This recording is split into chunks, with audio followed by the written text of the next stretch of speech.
the mother. I am in the heart of the universe. Throughout all of time, I have never suffered from such heat or exhaustion. I have endured for the last 1,000 years.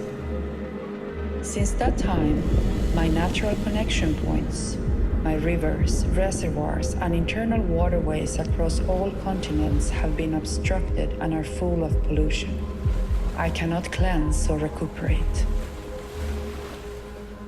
In December of 2023, I will start to rise and move and turn, sending this message out to all my children around the world.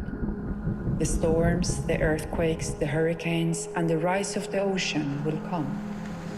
If the governments, the sultans, the princes, presidents, and kings of the world do not listen and act, in 2 years' time, only 30% of the earth will remain. I am the mother. I have always endured despite arrows being put in my eyes and in my body. I am not seeking to defend myself. I remain calm. But now, I must recuperate. There are 2 ways for me to heal. The first, I could take the law of nature into my own hands. This way, I will go in search of my medicine so I can cure my body, heal my energies, and all that I'm suffering from. There will be great changes upon the earth. You will feel me recovering. You will feel me moving. I will not do this to cause harm to you. It will mean I am recuperating my body. Or the second way. All my children will make the healing happen for me, so I will not need to do it myself. I will put my older children in charge of my recovery. They will go and search for my medicines, for my cure, so I can be healed and recuperate with their help. You, my children, must all be united and deliver what is needed for your older brothers so they can do the healing where I have been injured by you, my younger ones. Each one of the rulers of the world, of the governments of the world, must say, "Yes, Mother, I will stand with you. I will give my help to where you have been injured." I, your mother, have given you everything. When these changes start to happen, we will see whether you listen and act, or whether I myself will have to do what I must to recover the balance on Earth. If in just 6 months from now, by June 2024, you say, "Yes, we will provide what is needed," then my oldest children will be able to help cure my body. If this message is ignored, I will take the law of nature into my own hands, 1.5 years from that date.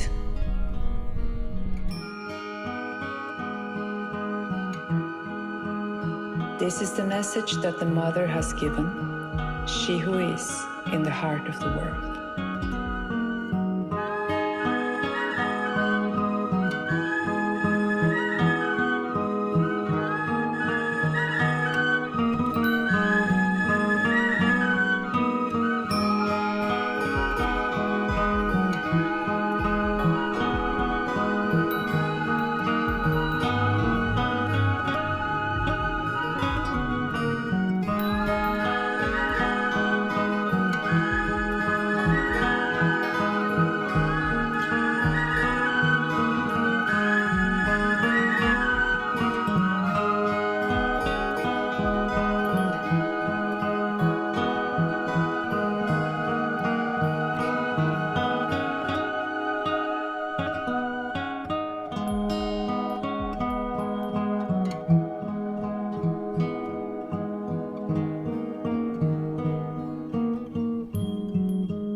Hello, everyone. I'm Jim Garrison.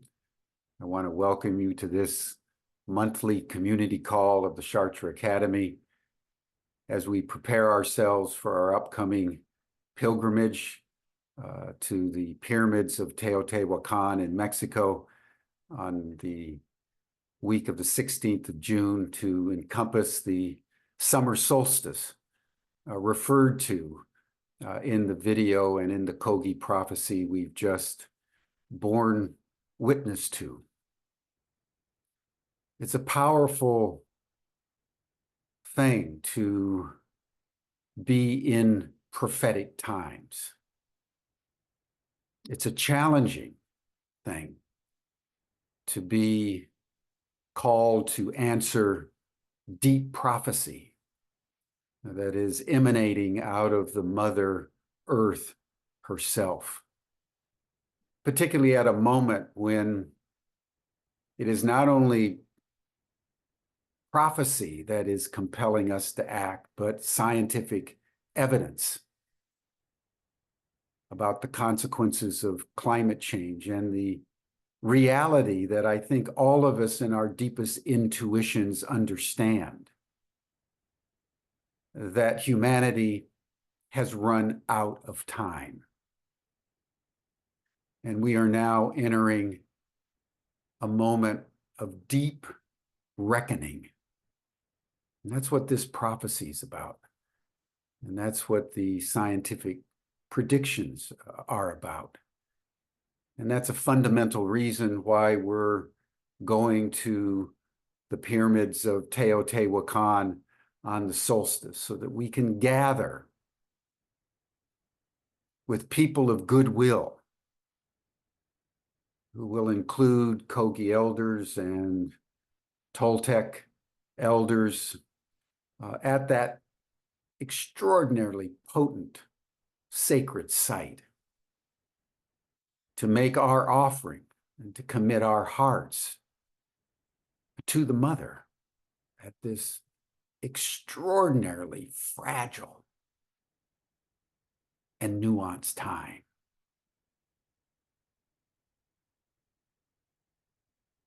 As we begin our program today, we want to welcome Jody Ma, who was one of the co-founders of The Fountain, which produced this video. Jody has had extensive relationships with the Kogi for many decades, and she has been instrumental in bringing their message to the larger human community. She'll be joining us in Teotihuacan with colleagues. So Jody, thank you so much for everything you did to bring this prophecy into such a beautifully, exquisitely articulate form, so that it's available to people all over the world. So Jody's going to take a little bit of time to tell us about the origins of this and the video and so forth, and then we'll be turning it over to Heather Ash Amara, who will introduce one of the faculty that we're going to be learning from down in Teotihuacan, and then we will all gather back together for a discussion for the balance of the hour. So welcome, everyone, and welcome, Jody. Thank you for having me, Jim. Yes, it is unprecedented times, and we all put our skin on so we could show up for it right now and fully be present and in service to it. That's the way I know it in any case. And I just want to share with you that I came into relations with the four original peoples of Colombia that live high up in the La Sierra Nevada. They're seen as the older brother. And I started working with them going on 13 years now. That has brought me up a path of study and understanding and deep, deep listening to the Mother Earth herself through the instructions that are given by her original peoples, not just the four original people out of Colombia, but also globally. So this happened about 13 years ago when I was brought down to Colombia with a small group of elders And the next part of the eagle condor prophecy was opened. They told us then that we were entering a 13-year, a very deep cleansing time. I didn't really understand what all that meant, but as you look back through the years, because as the eagle condor prophecy goes, the ending will fall into the beginning in 2026. And they say it's important to watch the ending as it falls down so we stay informed, but to stay focused on that which is breaking through and taking us into the new dawn. And those individuals and organizations and movements that are based on the original principles of compassion, reciprocity, collaboration, love, heart, all life is sacred, that will be the original principles that bring us into the new dawn, into a new 26,000-year cycle. So we're in a very prophetic moment here. And when you look at these years leading up since I first learned of this, with the pandemic and the big world changes and earth changes and climate changes, system changes, all of these things that are in motion right now. And now she's given us what the next and last 2 years of this 13 years is going to look like. A moment, as Jim has said, of great reckoning, a moment when we got to wake up and deeply, deeply listen to the Mother Earth, because she knows what she needs for herself in order to heal and to move into her ascension process, which will take us into that new dawn. So I want to share just a context of how this film came into being, because we've been working now for several years with mamos that live high, high up in the La Sierra and that have not been touched by the West before. And they have made contact with us, and they've asked us to be a filter for them to the little brother, for they say they have messages that they want to give that will educate the awakening. And so this is one of their first messages that they're sending out that way. We have been in the making of a journey to the Arctic. We have been in conversation and doing work to help bring the youth of the Baltic original people together with youth in Europe. And we had been invited to the Arctic Assembly, which was going to be convening, and there were going to be and were about 3,000 world leaders and heads of organizations and foundations and initiatives that are really working to see what to do and how to tend to the things that will make a difference. It's going on with our Mother Earth, if we will but listen. The mamos had let us know that there would come a time when they would need to be going north.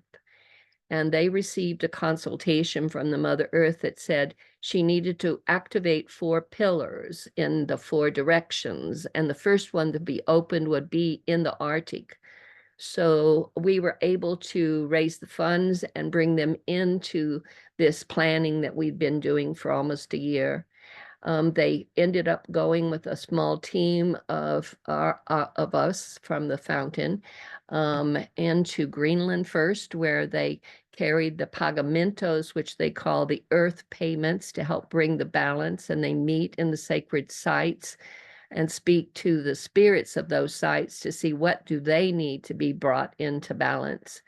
And that's how they move. And so they went across Greenland, and then they met us in Iceland. And they continued this work of the pagamentos. And at the same time, they had been invited into this Arctic Assembly to present a message to the full assembly, which they did. It's interesting because as they were moving, and now these were people that had been brought off of their own territory there in Colombia and had never left it before. They'd never been in airplanes or on elevators or in the West. So you can imagine, if you can just take a moment to imagine just what that moment of holding was like for all of us. As they moved one day after their presentation, even though they couldn't understand the many languages that were being spoken around them, they came home that night at dinner and they said, they keep talking about climate change and the world is heating up and climate change and the world is getting hotter. they said, don't they understand that they're putting more wood on that fire? They need to take a moment and plant something deep, a seed in the earth. I believe that this message that they've given us is the beginning of planting that seed in the earth and with her. So we were there at the Arctic Assembly, and we were invited to have a private audience with the Minister of the Environment in Dubai, because they were about to have a big COP there, COP 28.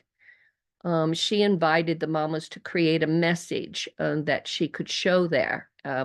And this message that you've just seen was part of that creation. In fact, as you notice, the mamas were in the Arctic. They were up there doing that work and activating that pillar.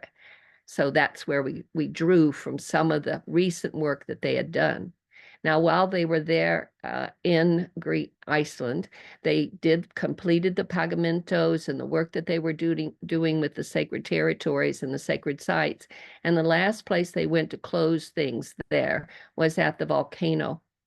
And they told people that day that she's about to move in a very big way. You must listen to her. Her lava could flow under the cities and into the sea, or it can flow over them. You must listen to her. And then they went home. 2 days after they got home, thousands and thousands of earthquakes shook Iceland, and then the volcano went off and is still running. And to this day, only a couple of buildings have been taken by this mother volcano. The rest is running around things and not harming things, but it is a message to please listen, please listen. So that's how the message got constructed. They called us after all of this, and they asked us to please make a message, a video message that needed to first go to COP 28 and then flow around the world. And so we got busy. We had 2 weeks to create this. Jeremy with Wisdom Keepers was very instrumental. He's very gifted and talented artist with film. Eleonora, who is part of the Fountain team, was the voice of the mother and also did the translations, because when we talk to the mamos or the Kogi in this situation, they speak their own dialect, and it has to be translated into Spanish and then into English. And so that's how we have to move with each time we sit and have consultation with them. We went away from that with the message that they brought to us was not only this film, but also the message that followed it, which speaks to what can you do. If you haven't gotten it, maybe Jim can circulate that. I think it's important to get the nuggets as they come through the filter and out to younger brother, for she's seeding something with all of us right now. So that film was made. We went back to the mamos. They reviewed it. We wanted to be sure we had caught what they wanted to say. And they said yes. And so it then went to COP 28. I don't know if it was ever shown in the assembly there. I do know that we had people on the ground there that caught the video and started to put it around in Dubai. So it was seeded there. And then it flowed out to the rest of the world. And it's gone viral, and it is stirring so much.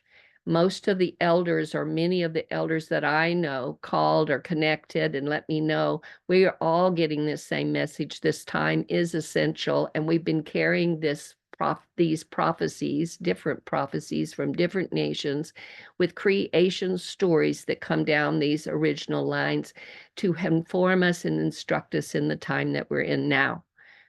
So that is like this bouquet, if you will, of our original people that are giving voice for and with Mother Earth right now. And we need to listen and follow that, which means things will change for us. We're going to have to be flexible in our walk and open ourselves to the instruction that's calling us forward. So thank you for listening to this and holding it. You know what I've been telling people say, what do I do? each of us has a thread the mother has given us for this moment. Light that thread, bring your full authenticity and potential to the table, for she is in a making moment, and we are some of those that she is prepared to help weave the tapestry of the new dawn. So thank you. Thank you for being there.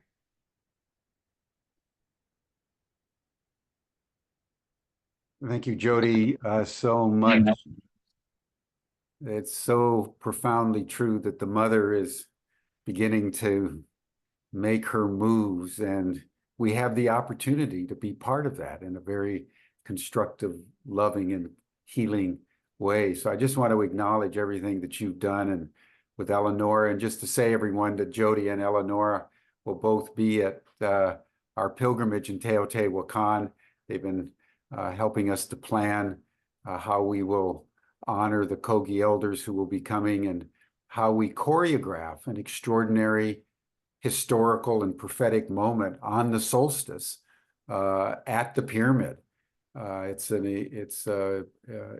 history, I believe, and it has the possibility, if it's done with the deepest reverence of which we are capable, of actually making a difference in how the mother will begin to redeem herself and to restore herself over the next several years. So thank you so much, Jody, and we're all honored to have you with us and preparing for this extraordinary moment.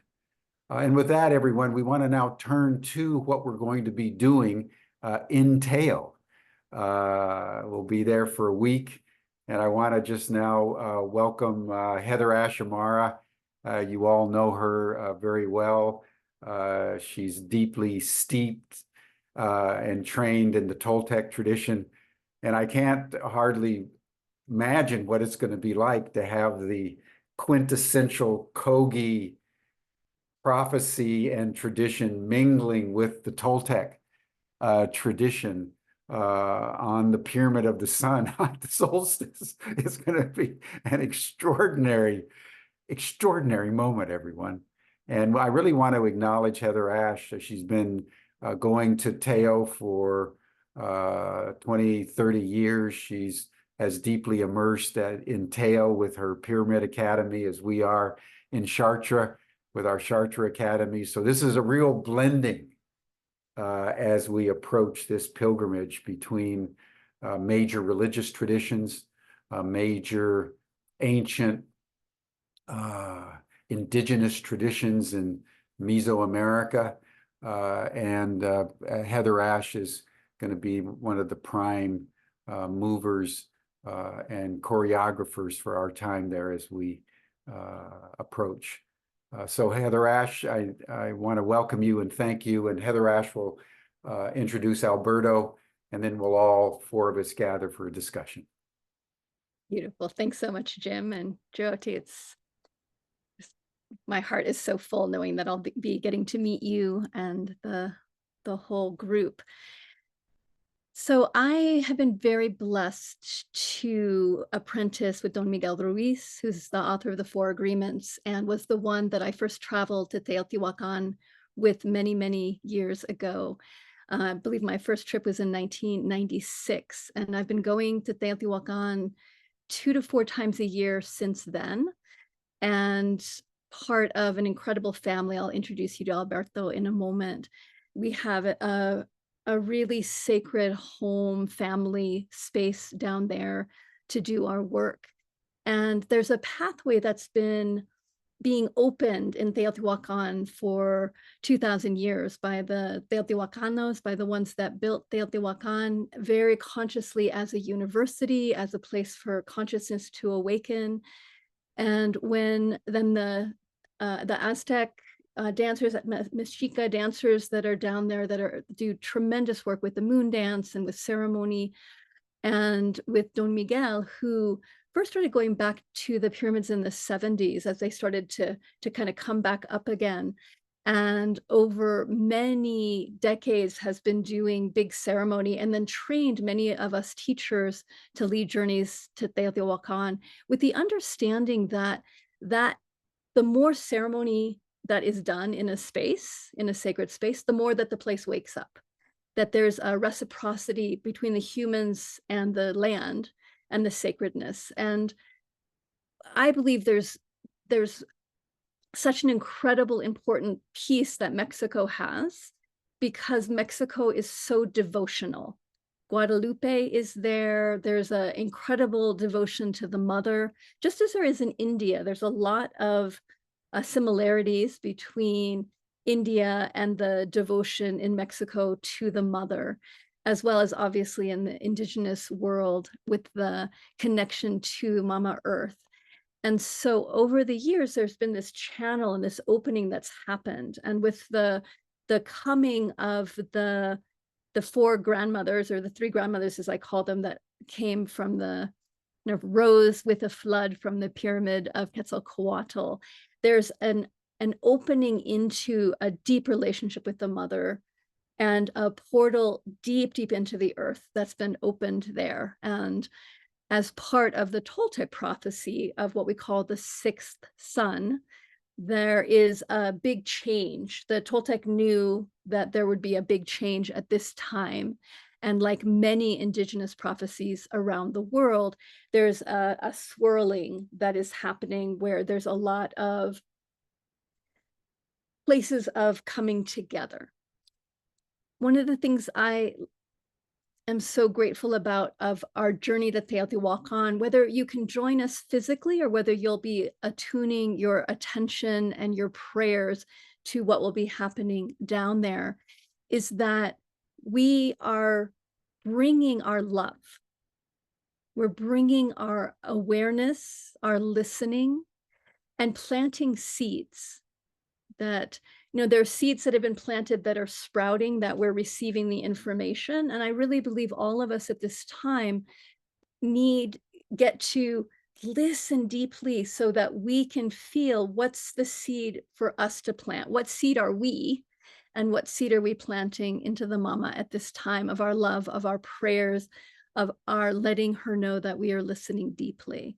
And what a beautiful coming together in Teotihuacan. So I'm honored today to introduce my dear compadre and beloved friend, Alberto. And I met Alberto, I don't know, 25 years ago, maybe. Alberto is an incredible artist and carver, grew up in Teotihuacan, and is the holder with his wife Veronica and his children of the Dreaming House in San Sebastian, which is a little town about 10 minutes outside of the pyramids. His grandmother grew up right outside of Quetzalcoatl. So before there was a fence around the archaeological site, their family was deeply connected to the land and to the place. And so we are so blessed to be able to travel into this sacred family's holding. So Alberto, I'd love you to come share just anything you have to share today about your connection to Teotihuacan, and welcoming everyone. Hey, sweetheart. Thank you. Thank you very much, Heather, Ash, and everybody who is in this moment. One of my things I have to tell everybody of you is first, welcome to Teotihuacan, this sacred place we born here. But one of the things I hear from this moment of everybody of you is that one of the main missions that we have to make in Teotihuacan in this time when you are here is to really wake up this very powerful energy exists in Teotihuacan, and we can make or we can create it the new area vortex from Teotihuacan to make this energy in connection to all who's coming and all who's existing on the world, all the human being, to make this change on the world, because we really need soon this big change to make the conscience of every human who exists in the area and the world, to that the mother is talking to us for already many years, we have to have open eyes and open hard to say that it's now the moment to have change all what we're doing in this life of humans, because humans now they walking on the world just walking, not to the conscience of have a make a good life for the world, because what we're gonna make for our children, for the future children, is very important to tell you that what I want when you are in Teotihuacan to really to make a huge, wonderful ceremony to wake up this energy who can move to everywhere on the world and connect to this new vision of our lives, because Mother Earth is talking to us. Mother Earth in Teotihuacan, I can see now how it's big change that from the old days, that how big respect used to be in Teotihuacan. We have to coming back to that way, to respect our elders, to respect our grandfathers and grandmothers, but with big respect is now to connect with the new generation of children and talking about more about how we have to be with more respect to our mother. Because really our grandmother is, our Mother Earth is talking to us very recently in a very different directions, but we have to connect with everywhere who exist on the how you say power centers or centers of energy. Who if we connect all these centers, if we make journeys, if we make a lot of ceremonies and respect with a big respect of our Mother Earth, we will wake up this energy to make Mother Earth renew, reborn, reconnect to our human being, to our mother, and we're going to change a lot in different ways. One of my very important things to tell you is, I can tell you, my vision when you come to Teo is please, if we have chance to every day make praise in Teotihuacan in different points and really begin to wake up the energy of Teotihuacan, because the energy of Teotihuacan is very powerful there, but we can wake up to share to everywhere on the world, and how Heather Ashley say, to start planting the seed on the heart of the human being to feel that this energy and change the way we are in this world. Well, I can tell you something about Teotihuacan. What I wait to you coming is and get together and make huge, big, open mind and heart to everyone who comes. And that seed is going to be in everyone we're going to participate here, and everyone we're going to go back home and share to the others the conscious of to see our Mother Earth talking to we have to change in different directions, different ways, because really human being now it's in a very bad direction, if we can say. We are not in balance. We are not with a conscience of all days. And what we need to be together also is with children, with our children around and our families and our friends and everybody, to start talking really about how important to be changed with a new directions of life of human being with our Mother Earth. And how Heather Ashley said, one of these part of our journey on this pilgrim time is to go to a place we consider one of the most sacred places of Mexico. Everybody have faith of our mother, is to the Basilica of Mexico City. Originally, that place was the place or center of our Mother Earth, and we're going to make a pilgrim to that place to again to connect to the energy of the mother and connect to our mother and say, Mother, how we say in Mexico, Madrecita, can you help us to change this way of life of human being and to change the world? I hope you have that opportunity to enjoy us in Teotihuacan.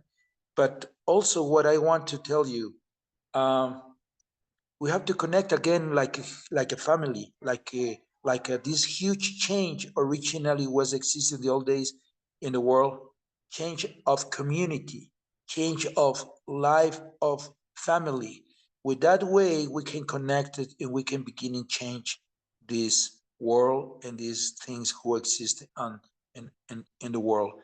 I love to tell you that how good is to know that in the world are exist people who wants to really begin this new era, new transformation, and how good that the Kogis, they have this wonderful, wonderful prophecy that is the moment to tell that we have to wake up at this new year, this new time, that we have to connect with our Mother Earth and have more conscience that we have to love her, how she loves us, and she take care us as a real mother.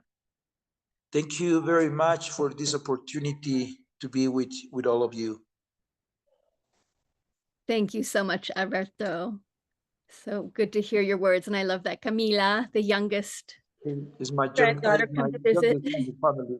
This is my granddaughter. The youngest girl. Beautiful that she came and put her face in. Thank you so much. I can't wait to see you again very soon. And everyone, you know, we're coming together in a serious way to listen and to bring our bodies to a sacred place, to send the energy out, as Alberto is saying. And we're also coming with our hearts wide open. And I love what Alberto said about planting the seed in our hearts. And one thing I've been feeling about Mexico and our journey is that there's also going to be a lot of joy, because one of the things the mother needs is our joy, is our love, is our a huge gratitude. And so there'll be, you know, life is so mysterious of how we, you know, what's going to happen. We really don't know what is going to happen, but we do know that we can show up with great love and gratitude and love each other fiercely and love the mama fiercely.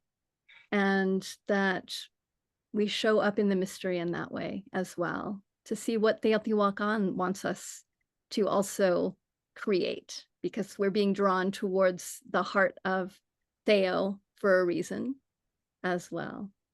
So thank you, Alberto. Thank you very much.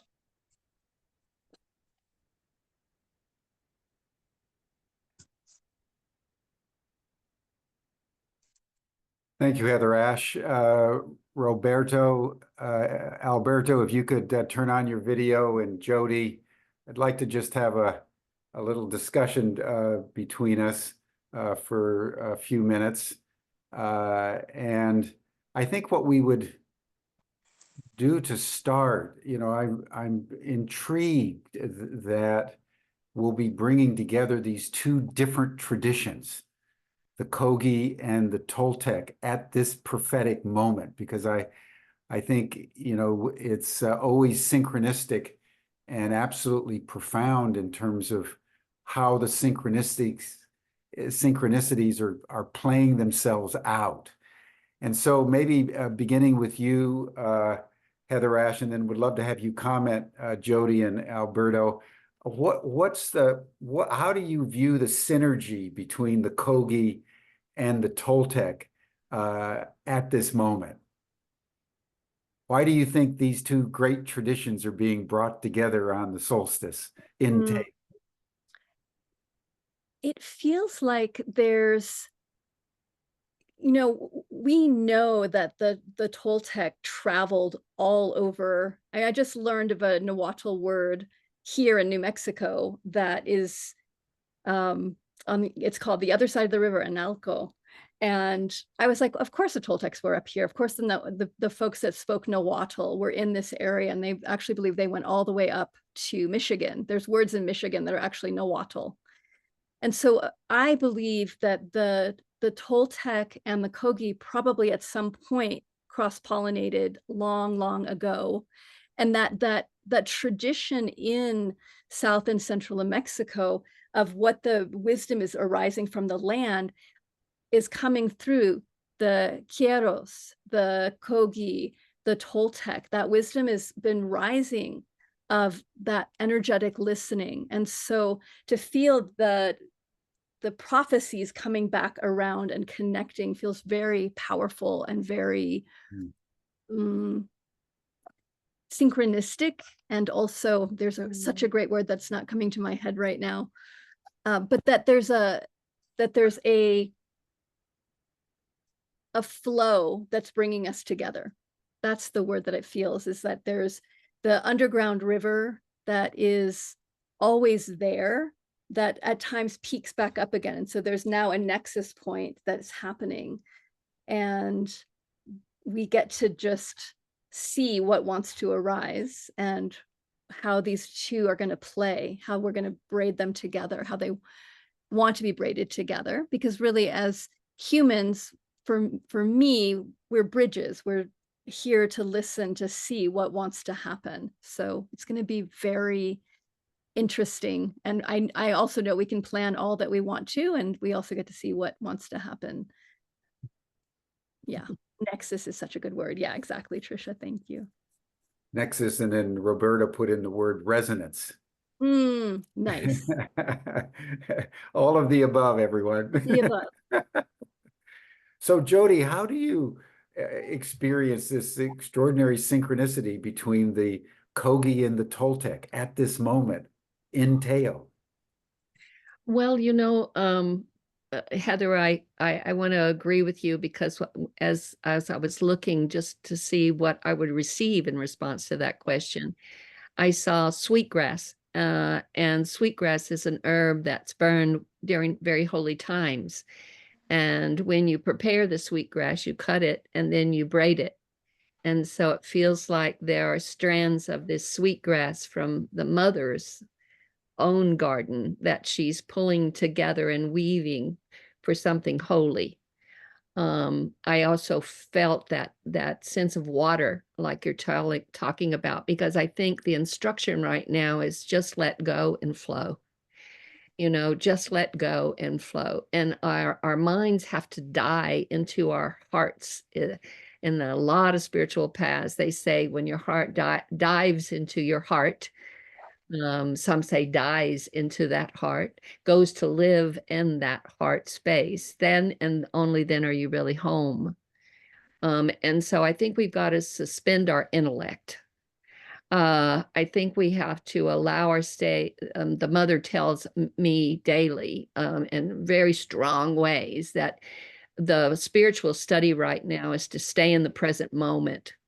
And so just stay in the present moment. When you're there, as you work with that practice, your job is to sit in your sacred witness seat and to watch when your mind wants to run ahead and see where it's going, because then it's going to probably catch fear. And you just touch your heart, so you kind of come back to that intelligence of the heart and stay in the present moment. And then if you watch and your mind goes behind you, it'll usually bring regret to this present moment. So the work of really now, between now and the walk that we're in, now's the moment for your spiritual practice of present moment. Because when you do that, then you trust that which creates every moment is going to send you exactly what you need in that present moment, because the mother is the most supreme alchemist of all, and timing is the most important element of alchemy. And so her timing is what I've come to appreciate over the years, that she times things at certain significant moments that we may or may not understand, nor do we need to. When we stay in our present moment, when we receive what she brings and embrace it, then because she knows the alchemy of our soul and what's needed, not only on an individual and personal basis, but also on a global, the soul of this planet, you know, she's working that place as well. And so those are what came up as you asked that question. So I think if we can all just really commit to staying in the present moment and then receiving what she brings to us to prepare us for what we are moving towards. And let's suspend our need to try to maneuver it in some way or intellectualize it in some way.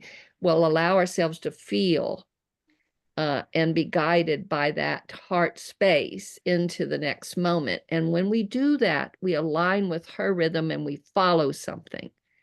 And that is our original people's, it's nature's world, is when you just suspend your need to understand and allow what comes to come. And this will be a big moment when there's so much diversity.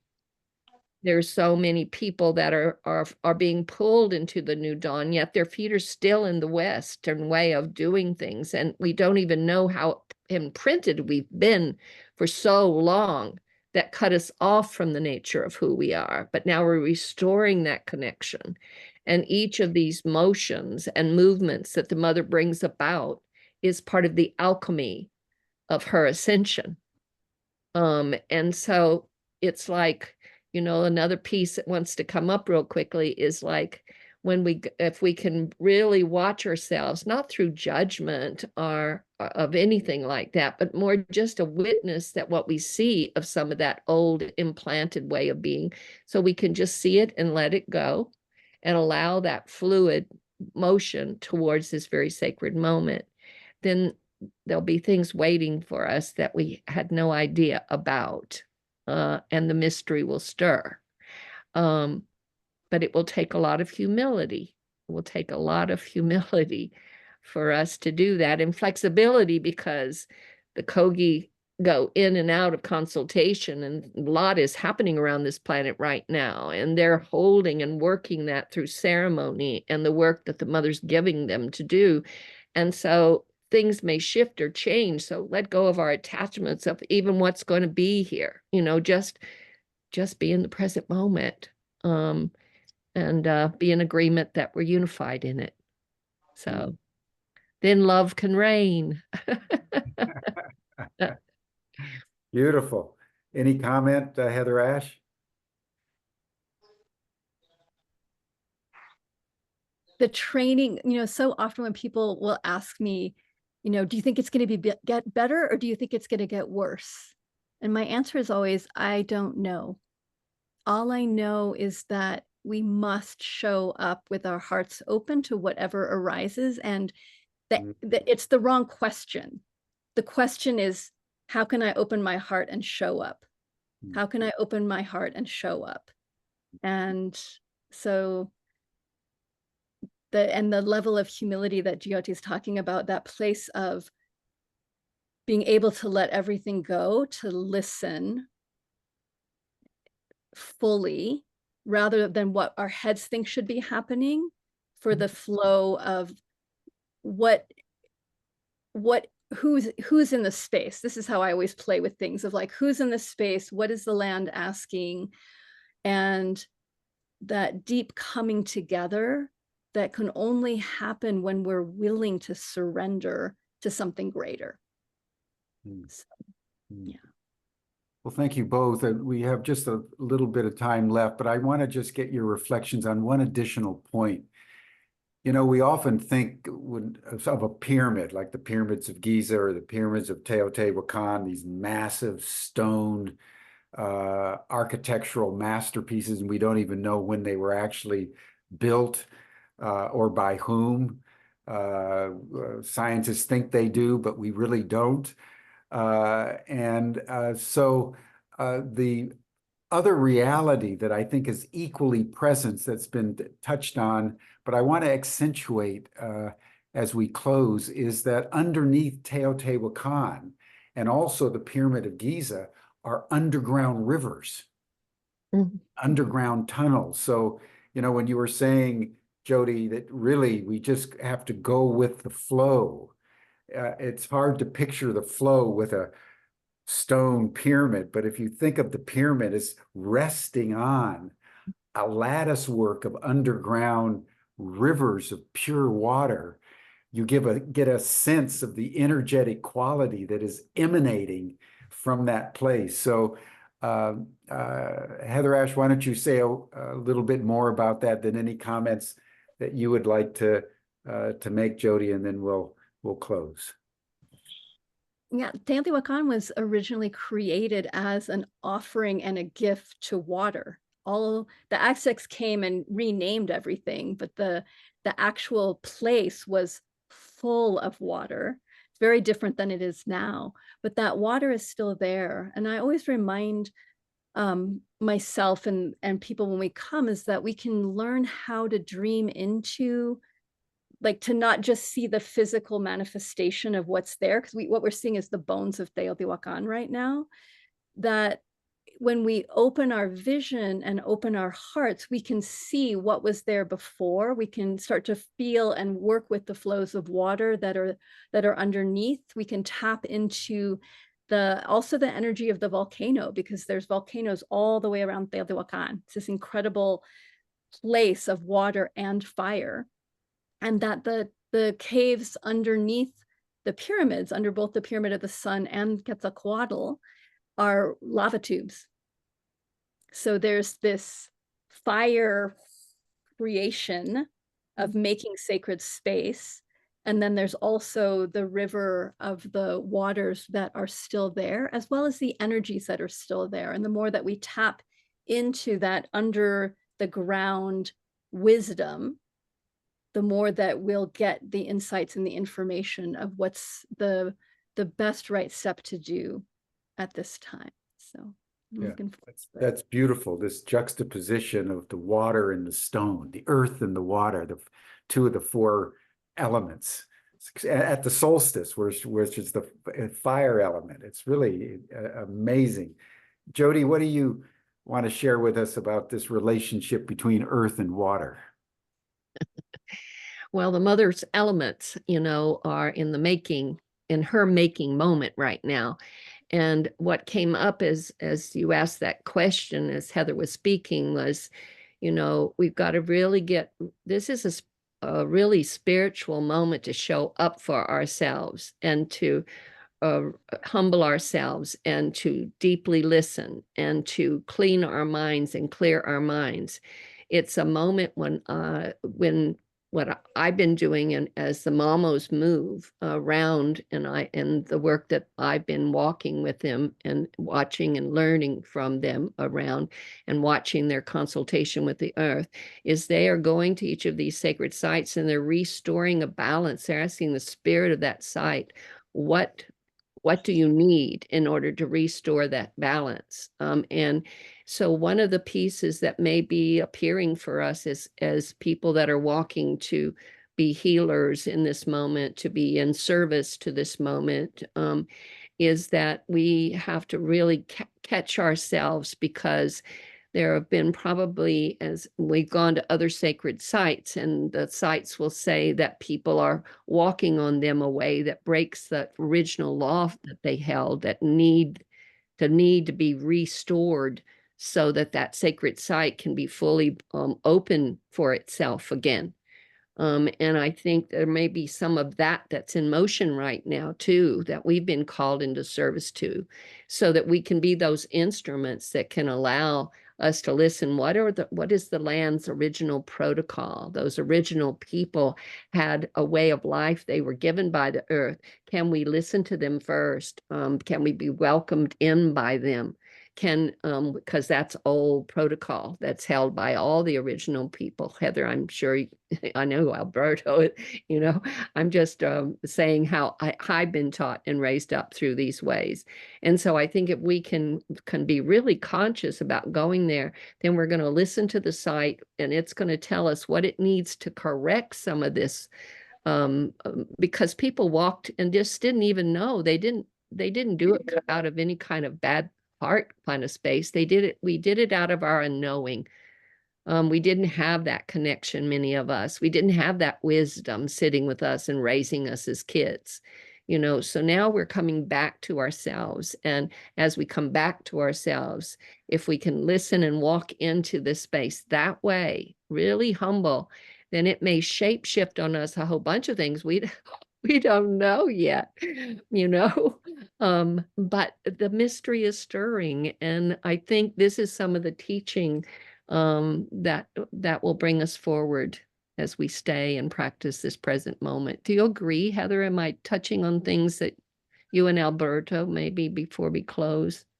Yeah, absolutely. I really, really agree. And Teotihuacan is such an interesting power spot because there's such a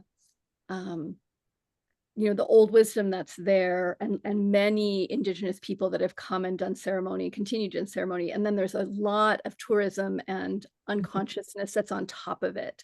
Right. And so every time we go, we're going down these layers to get down to the earth and to get down to what's wanted now. And it's, there's definitely places that there's imbalance, that there's a lot of unconsciousness, especially over the pandemic. There's a lot that happened around Teotihuacan that Alberto mentioned. Like there's some things right now that we know are out of balance, that we work on every time. And it's so interesting to have that combo of going beneath what's there to the core, also listening to what needs to be shifted and moved. So yeah, I really agree with you. Yeah. Thank you. Jody, I'm going to ask you to give us a final blessing in a moment, but I just want to note that Carolyn Casey put in the chat that Washington, D.C., where I happen to be, is also a place with underground rivers and tunnels, and it originally was a swamp, actually, and then they filled it in. And like Teotihuacan, Washington is a place full of these massive marble monuments crafted by the Masons with sacred geometry. And yet, as you were just saying, Jody and Heather Ash, completely inundated by human unconsciousness. So you have this extraordinary juxtaposition between the natural synergies of earth and water and the sacred geometry of the kind of the human spiritual awareness, but then just smothered by ignorance and arrogance and unconscious action in the world that has taken us completely off the path. So how we purify ourselves within ourselves, as you were saying so eloquently, Jody, so that when we enter into that moment of the pilgrimage, starting on the 16th of June and then coming to the solstice, we have an ability to sort of cut through the spiritual materialism that has encrusted that site. That's really going to be what we need to set forth for ourselves as the challenge. I put the link, everyone, to our syllabus. You're all welcome to join. We're nearly full. We have a upper limit of about 70, given the constraints of the rooms that we'll be using, and we're just about there. So please take this opportunity to register so that you can be there at this historic moment when the purity of our hearts will interface with the vast compassion of the Mother at one of the sacred sites of our world, spirituality. So thank you, everyone. Thank you, Heather Ash. Thank you, Alberto. I don't know whether you're still there. And there he is. Alberto, why don't you give us a quick comment, then we'll have Jody. Well, I just want to tell you that, of course, I love how everybody connect with this exciting journey we're going to have in Teotihuacan. But one of the most beautiful things I have to tell you, for all these years I born in Teotihuacan, is when you come to Teotihuacan, is a place we call medicine place. And the medicine is here. And the only thing is we have to wake up to take care of that medicine and taking ourselves, to help to ourselves, but to wake up to different directions, to share that medicine to others, who needs on the world, but also the medicine needs to be shared in the right way, but also to wake up. One of the most important things is the main representation, how in the old time people in Teotihuacan, the Toltecs, respect our Mother Earth, is one of the place you can feel what big respect they have to the place, but also because this place was created with full of love. And love and faith is one of the things that we really on the world is little by little lost. We need to recuperate that belief and that faith on Mother, faith of us, but faith more on love, because now everything is too much damaged because we have not loved each other. We don't love not even the moment we live. And it's very important that you come to Teo and feel the medicine and the love exists in Teotihuacan, which was created thanks in this spot of our Mother Earth. Thank you very much for this moment and for everybody who give me this opportunity to talking. And Thank you, Alberto. That was a beautiful final note. That's Absolutely. a beautiful final note. I think it should stay with that final note with him.